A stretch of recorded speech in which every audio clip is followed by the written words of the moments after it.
Go live.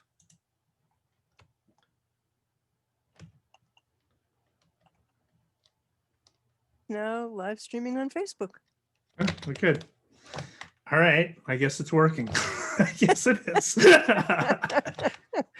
All right. Welcome to episode number 329 of the Beyond Social Media Show, the podcast for all of you marketing, advertising, public relations, and communications professionals. You can find us by searching for Beyond Social Media Show. We are recording live on Facebook on October 30, 2020, and this episode, we are going to just go through the top 10, the 10 most horrific stories, horrific marketing stories that we covered in 2020. Now, if it was the top 10 most horrific stories, it would be a different thing because they'd all be political. I sure would. But we've had enough of that all year long, so we are not going to do political stories. We're going to do marketing stories only, and we'll kick it off. And I have a conundrum, BL. We usually kick it off with the best story of the week, and you have that honor, but we don't have any best stories this week. So I think maybe I should kick it off with the worst story of the week, because that's kind of the opposite of what you usually do. Does that make sense? All right. Go right ahead. So one of my most horrific stories is the Ayn Rand Institute. That was a good one. This preeminent organization for libertarians, the Up from the Bootstraps organization that I did it all on my own. Nobody helped me get to where I was because I'm a libertarian. I don't care. I drink, I smoke. Oh, I forgot that. The Monty Python line. Anyway, this is from the Small Business Administration, actually.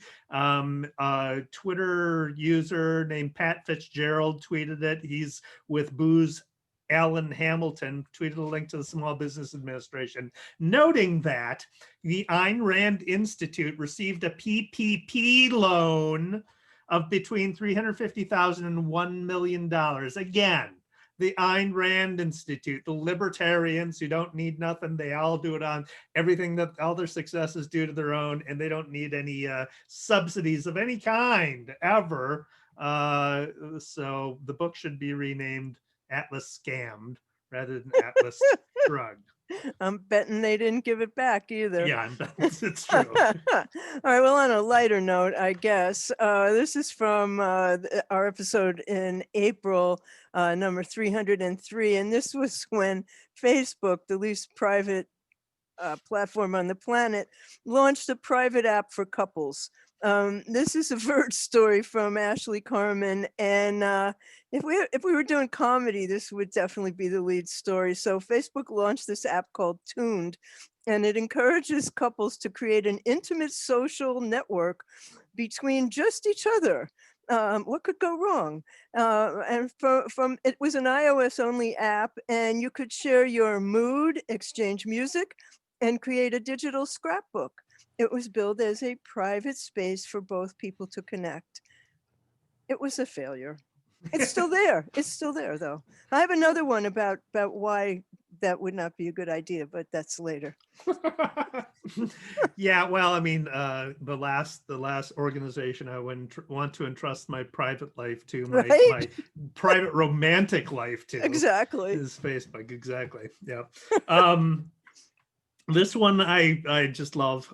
This is a Guardian article by Charles Anderson, who reported on a Canadian brewery named Hell's Basement, which is a great name for a brewery. And they are located in New Zealand. And they called their New Zealand Pale Ale, a new craft brew that they created, New Zealand Pale Ale. They called it Huru Huru. And then there's a leather store in New Zealand. I don't know why this is all happening in New Zealand, but there's a leather store in New Zealand's capital, Wellington, who gave their outlet the same name, Huru Huru. Turns out, though, that Huru Huru is a Maori word meaning pubic hair. So Mari is a Eastern Polynesian language. It's spoken by the Mari people. They're an indigenous population of New Zealand. That explains why it's all happening in New Zealand, I guess. Hell's Basement's co-founder is Mike Patriquin, acknowledged in a statement that the company thought that huru huru meant feather and didn't realize it was a reference to pubic hair.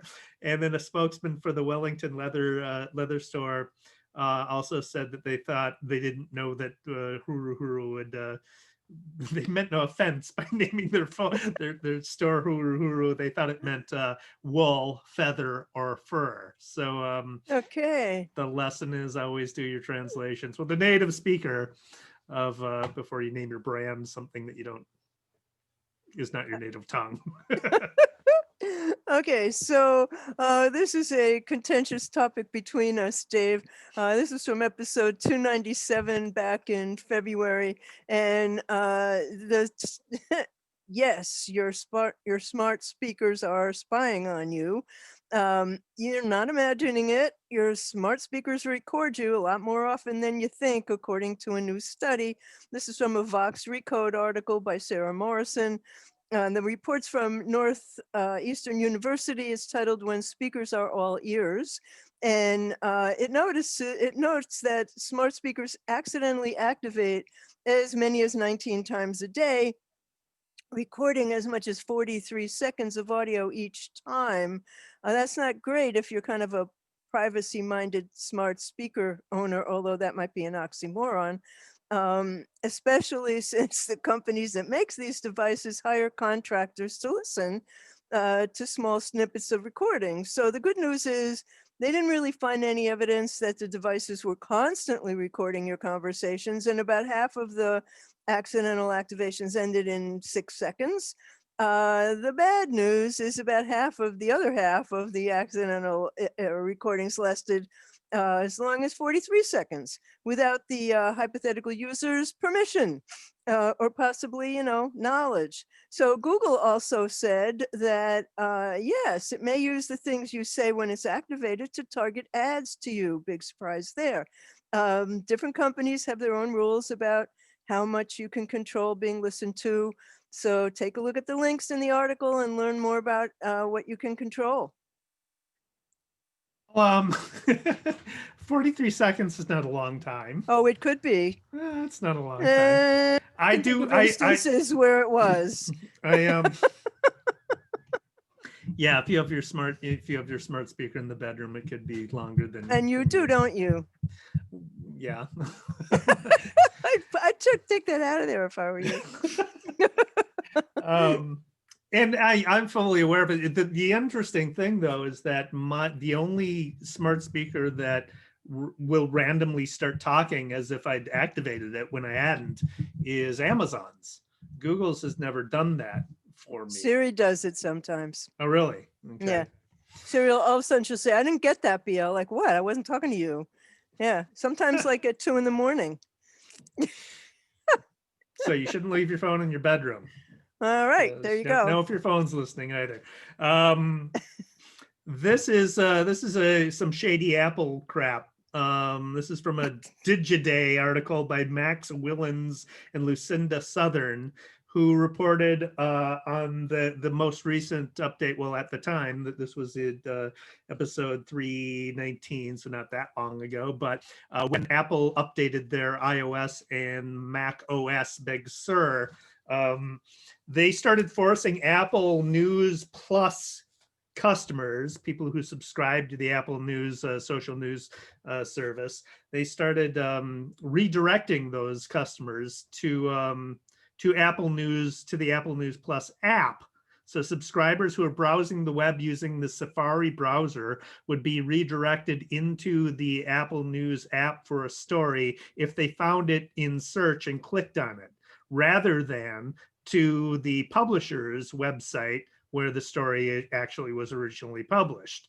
There's a Scroll CEO Tony Hale had posted some screenshots on Twitter that showed how a user who clicks on an article from The Atlantic that they found in Google search got redirected not to the Atlantic website, but rather to the Apple News app for the story on the Apple News app. Apple News subscribers can turn this feature off, but it's set on by default, of course. The article, they contacted sources at 5 different publications that were participating in Apple News Plus's program, and Apple did not inform that those changes were coming ahead of time. One called it totally unethical, if not actually illegal. A second one noted that Apple is typically more communicative, but described the practice as a bit shady. I'd say it's a little more than a bit shady. One of the quotes is, they're being kind of hypocritical.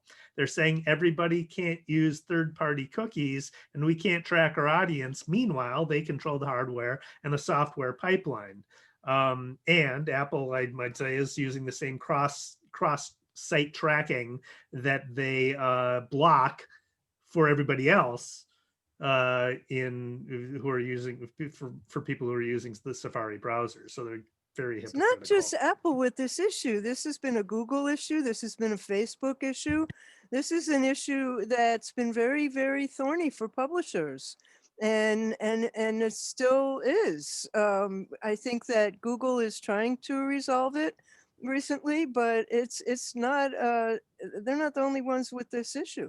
So Google is driving people from search into its own app rather than to publishers' sites for articles. People are opening what was happening. We covered this. What was happening was they weren't seeing the ads that were on the publisher's site. Was that Facebook or Google? I can't remember. But oh, that was the automatic scroll thing. Yeah, yeah. So this is not just an Apple issue. Anyhow, here's another Facebook story. This is from episode 294, which was back in February, and it's about how Facebook stalks you. It's rather startling, actually. Facebook launched an off Facebook activity tool that'll show you the ways it stalks you, even when you turn the app off on your phone.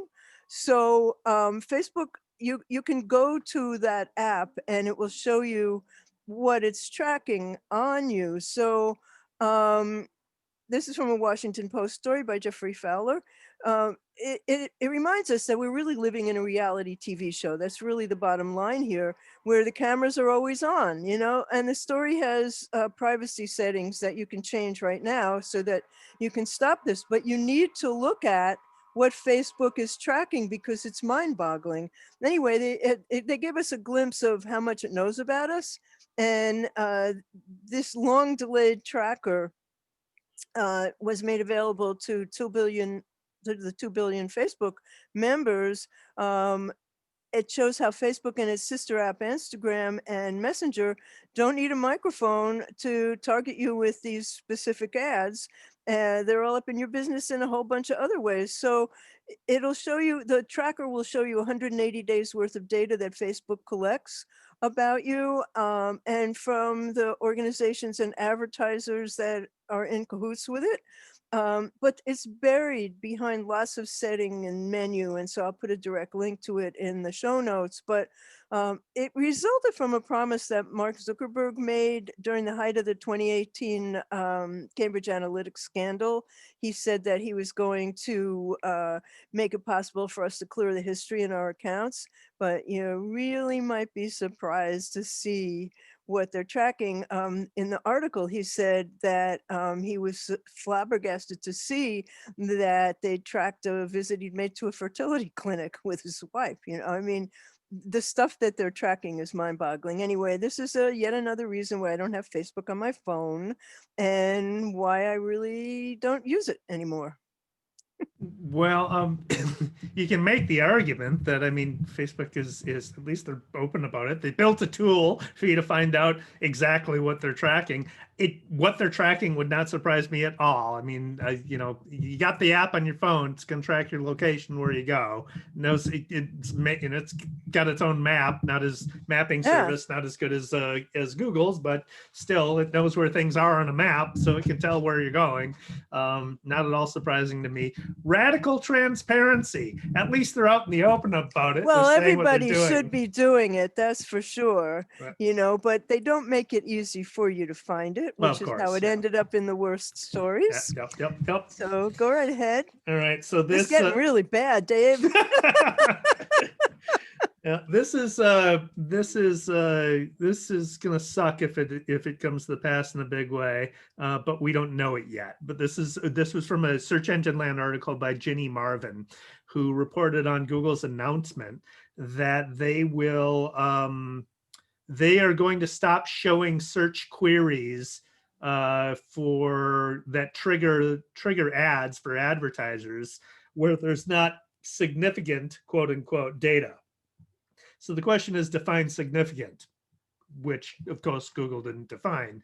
But you know, when you run Google Ads, you get a list of the keywords and the search terms that are triggering your ad, and you know the number of people who clicked on your ad based on those search terms, and you use that data to refine your search advertising so that you are not targeting search queries that you shouldn't, that are not your audience, or you add more search queries that you discover through this process that are your audience, and you refine it,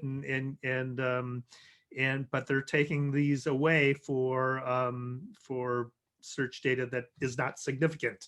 That is a problem. Back in the day, Google Analytics used to give you all the search keyword data that came from search engines, and then they decided in their infinite wisdom, I say that sarcastically, to remove all that data. Now we have not found as our thing in our Google Analytics, because they've taken all that data away.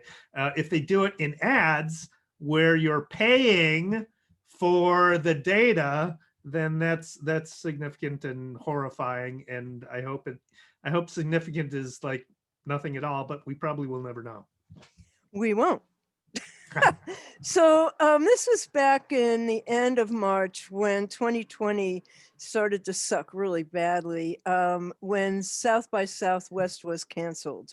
And not only was South by Southwest canceled, but they announced soon after the start of the pandemic that this was a force majeure, and therefore, and they didn't have any insurance, and therefore you could not get your money back. So in a statement, the festival organizers said any and all payments made to South by Southwest are not refundable for any reason, including without limitation, failure to use credentials due to illness, acts of God, travel-related problems, act of terrorism, loss of employment. And the statement goes on in legal terms for thousands of words. And the bottom line is, if you booked your flight, bought your tickets, paid for a hotel, you were shit out of luck. But not only that, it was an enormous blow for the Austin economy because of the so many companies, the hotels, the restaurants, the bars, the bands, the many other businesses that depend on this enormous annual influx of people. And so the the result of that was that the festival was sued in April by the ticket holders for their no refund policy. They said they were in, but then the South by Southwest said they were in dire straits and they really wish they could do more.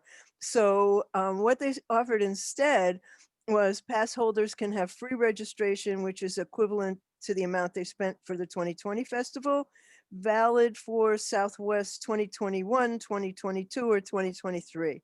They also offered a 50% discount based on the amount that you spent in 2020 for another one of those 3 years, which I guess is the best that they could do since they'll probably be bankrupt by 2021.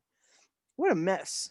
Yeah, it was a mess. I mean, I have a lot of sympathy for them because Absolutely. it was something that, you know, nobody's expecting to be Couldn't hit predict by it. global pandemic. But on the other hand, they didn't have insurance, so that's a problem. Yeah, That's well, a I bet they have it problem. now. Well, I bet they don't have it now. I bet they can't get it now. But then they also are offering discounts on subsequent years and stretching it out. You know, they're being realistic about what when they could possibly come back. I mean, probably 2022 is more realistic than 2021, but Yeah, yeah. kind of And sad. the other thing is that a lot of those people who are going to South by Southwest are going on their company's dime a lot of the Well, time. yeah, so it wasn't their money, I know, but a lot of people do pay for it Sure. themselves. Yeah, yeah. And I know a lot of the ones who did, you know? So, okay, more bad news, huh? Yes, this one is entirely appropriate for Halloween being just a day away.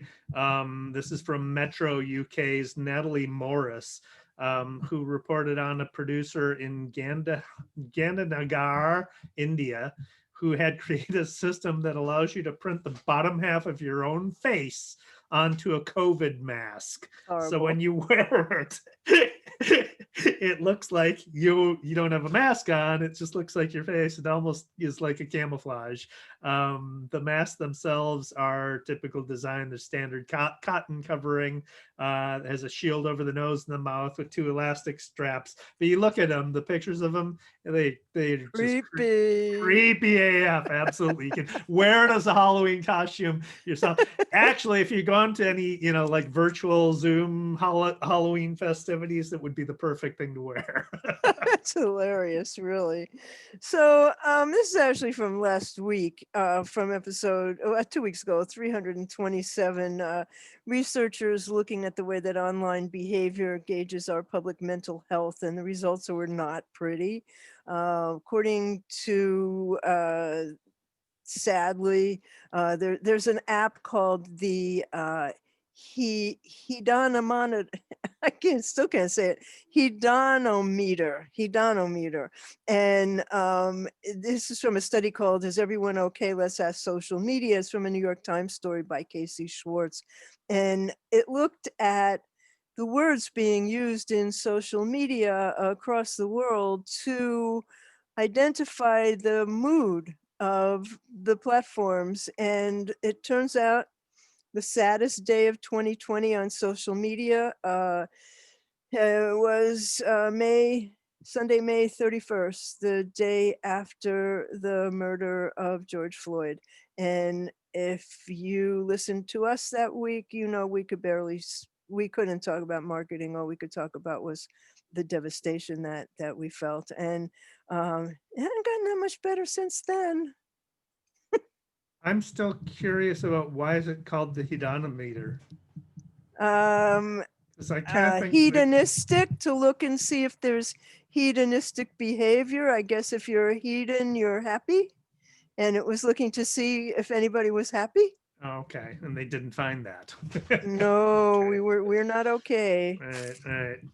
So So got none? that's it, right? No, I have Oh, one you've got more. another one. Yeah, Okay. this one's really, I mean, it would be a smile. And it's one of those things like how you shouldn't laugh if someone falls down on the ice, but it's funny and you have to stop yourself. So this is about a YouTuber who was attacked by fondue.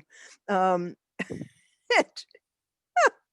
he recovered and he made the best of this bad situation. This is from hilarious. I put the video in there. I mean, it's 8 minutes long, but it's so funny. It's from a Mashable story by Amanda Yeo. So the YouTuber, it's been shared over 42,000 times on Twitter. The YouTuber's name, he's South Korean, and his name is Tasty Hoon. And he was, apparently it's like a delicacy, I don't know where, to eat fried chicken with cheese wrapped around it. So, which to me is disgusting, but since I don't eat fried chicken or any chicken, but anyway, to make his fondue, I guess you dip the chicken in the fondue. I don't know. So to make it look better, he tried to make it into like a fountain. Um, and what happened was that it started spinning, and it was too thick. I don't know, too thick, too thin, whatever. But he wanted it to be a visual element, and the cheese, it wasn't liquid enough, and it just flying up, hitting him in the face, and hitting him all over, and it got really messy. And he kept trying to stop it, but he couldn't reach it because he kept getting hit. So he finally stops the machine. He cries for a minute. He tries to catch his breath, and then he picks up the strands that are on the table, and he wraps them around the chicken, and for the next about 5 minutes, he's just eating chicken. It's just- what can I tell you? It was funny. Hot boiling cheese No, it wasn't boiling by then. as a fountain. What could possibly go wrong? Right? Right. But it was hitting him in the face, and he's like, God, it was terrible. So that's not in the worst. We're not including that in our top 10 because that's funny. That's not. Oh, yeah, okay. So now we need to figure out the order, the rank order in Yeah. which these from not as horrible to most horrible. So sound right? Yeah, All okay. right. So what is among our top 10? What is the not really horrible? Not really horrible. Okay, not really horrible. I haven't gotten to that yet. I guess no refunds from South by Southwest because it really wasn't something that could have been expected. Okay. All right. That could be it. I'm just going through the list here. Beer brand, that's horrible. That's a pretty good They're all one. pretty bad, you know. Yeah. How are we going to rank these, Dave? We're trying to figure that out. Yeah. South by Southwest. I don't Yeah. think the smart speakers is all that horrible.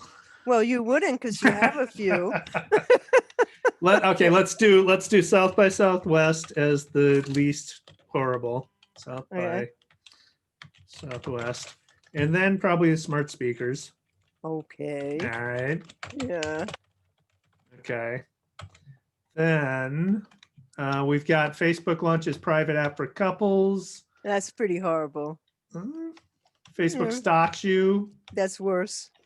No free. We already did South by Southwest. We're not okay. It's pretty bad. It's our collective mental health. That's pretty bad. Ayn Rand. That's awful. Shady move by I would say Google Ads limiting search terms because it's yet to be determined. Okay. All right. Does that make sense? That does. All right. I'd say your face printed on a mask is like 9. I mean, it's creepy, but it's not the worst of the year. It's true. It's not the worst of the year. Yeah. Let's do Google Ads. The beer brand with the Maori word is pretty funny. Yeah, and it's pretty horrible too. Yeah. Google Ads, and then you're saying the COVID mask. Yeah. Below Google Ads. Yep. Then I do private app for couples. Facebook couples app.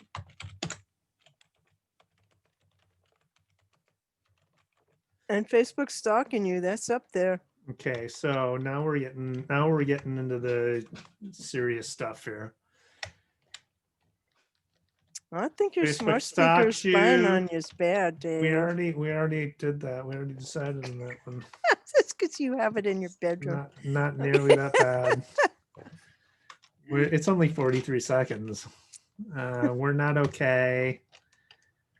I'm just gonna not comment on that Okay. 43 seconds part. I'm saying Ayn Rand Institute. Terrible, absolutely terrible. It is terrible, but yeah. What's next? I say Facebook stalks you because everybody knows that. Well, that's still horrible. But everybody Doesn't knows make it any less horrible. They give you a tool to deal with it. Well, nobody knows that. That's why I had to tell you about it. No, they do. Well, I'm sorry. That's really bad, Dave. Well, it's not as bad as other things. That's what I'm saying. Facebook stalks you. What are you doing? The list upside down? What are you doing? We're doing this from not as horrible to the most horrible. With the most horrible being at the bottom or the top? Well, I mean, yeah, because, yeah. So then Okay. Ayn Rand after Facebook stalks you. Okay. What about our mental health? I think that's like one of the top 3. Hmm. Ayn Rand. Then we got left here. We have mental health. We're not okay. That's our We've mental health. got the pubic hair, and we've got Apple redirecting people. I don't think that's awful Okay. because I don't think it's only them. Well, it's still awful though. Well, but it's not in the top awful. It's in the middle awful. Okay, hold on. Let's just get these here. Apple redirecting, the pubic hair, and then we're not okay.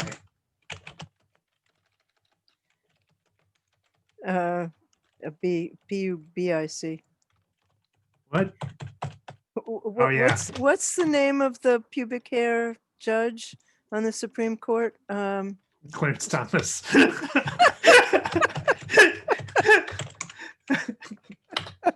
Yeah, before he swore Amy Coney Barrett in, he gave her a can of Coke. Did you see that? God. All right, so here's what we've got. This is just, we can rearrange these from least worst to most worst. Oh, okay, that's what I was wondering if Yeah. this was which way it was going. Yeah. So least worst is South by Southwest, not refunding tickets. Then smart speakers listening in on you for only 43 seconds. Google ads yet to be determined if they're going to take data away from us. COVID mask printed that looks like the bottom of your face, which is creepy AF. Facebook couples app. Facebook stalks you tools. Ayn Rand accepting PPP loans. Apple redirecting traffic. Naming your brand after pubic hair. The Clarence Thomas brand. Yes. and we're all not okay. So do you want to switch anything around here? Well, I think the COVID mask is not as bad as Google ads. So I would make the COVID mask number 3 and Google ads number 4. All right, that's fair. Otherwise, I think we're okay here.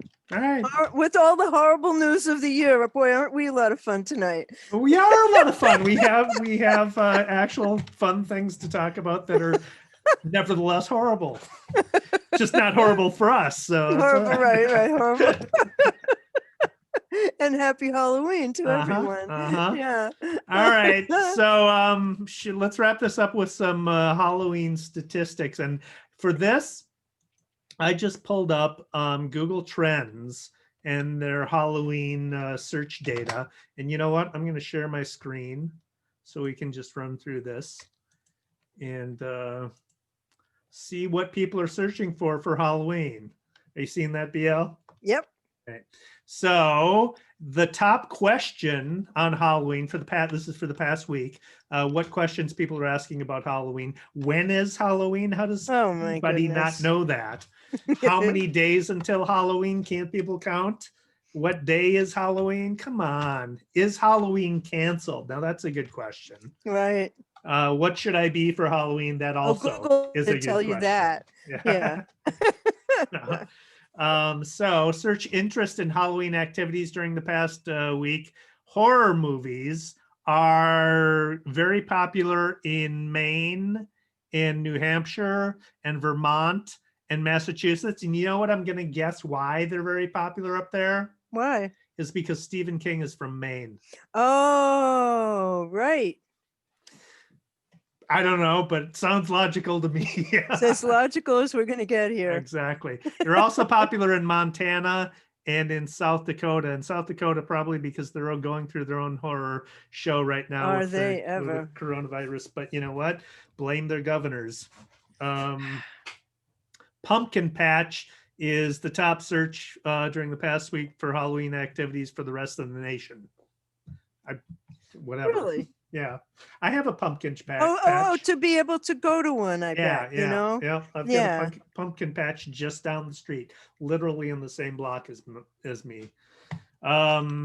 Most searched virtual Halloween during the past week. Virtual Halloween games, virtual Halloween party, virtual Halloween activities, virtual Halloween costume contests, and virtual Halloween scavenger hunt. I don't even know how you would do that. You would do that online. They were talking about that on the Today Show and probably on other shows. Something to do with your kids and have them go, or else you could have them go around the neighborhood. But you know, unfortunately, this is a time of year when the kids can't go and gorge on candy, and I think that's really sad. And every year when the kids come around in my building, I always get tons of candy, and sometimes kids come and eat it up right away, and sometimes hardly any kids come at all. I end up eating all the damn candy. I know. I'm already eating a lot of it because I don't expect I'm going to get a lot of kids this year. I hope I'll have plenty in case. But they what come. happens in my building and probably in a lot of other apartment buildings is after the trick-or-treating time ends, all the women run downstairs with the candy and put it in a bowl on the desk of the doorman so we won't eat it. Most searched how to make Halloween searches for the past week. How to make Halloween decorations is the top. Cookies, cake pops, cupcakes, and costumes. I would think costumes would be first. You would think, but there you go. Well, not this year because not as many people are going to go trick-or-treating probably, right? They're all going to be Well, if they're going to do virtual Halloween festivals, they need costumes. Yeah, absolutely. In my building, they're having a kids parade out on the deck. Oh, that's cute. Yeah.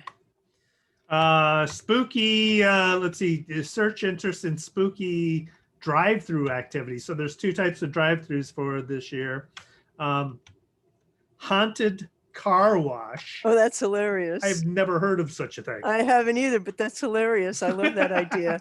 It's so much fun to sit in the car when you go to the car wash. And then drive through haunted house. I can't imagine. There's no way that I could be behind the wheel of a car and scared. I would be running into the people. It's drive through haunted garage, I think is what they mean. So that's it. Those are your search terms for this Halloween. Thank you, Google Trends. Haunted car wash. That is hilarious. How do I turn this off? Oh, there we go. Stop share. Stop I can never find the stop share button on Zoom. Or the stop recording button. They moved all those buttons around. So that brings us to the end of episode 329 of the Beyond Social Media Show in our Halloween format. If you want to find us and all of our other episodes, you just search Beyond Social Media Show. Links to all the topics we discuss this week and every other week are on our blog, beyondsocialmediashow.com and /329, or just go home and look at them there. So I am here with David Erickson, who is on Twitter as D Erickson, on Instagram as DE Erickson, on YouTube as eStrategy, and at his wonderful e-strategyblog.com. And I'm BL Achman. I'm What's Next on Twitter. My blog is what'snextblog.com. My YouTube is What's Next Blog. I got a website at blachman.com. And on Instagram, Lucy the Rescue Puppy is doing quite well. And beyondsocialmediashow.com is our website. And on Twitter, we are at BS Media Show, because like tonight, we don't always take ourselves totally seriously. And listen to and subscribe to the podcast, please. We're everywhere that you get your podcasts, and we hope that you will go and listen and subscribe. And we'll be back next week with good, bad, and fun news. Thanks for watching. Thanks for watching.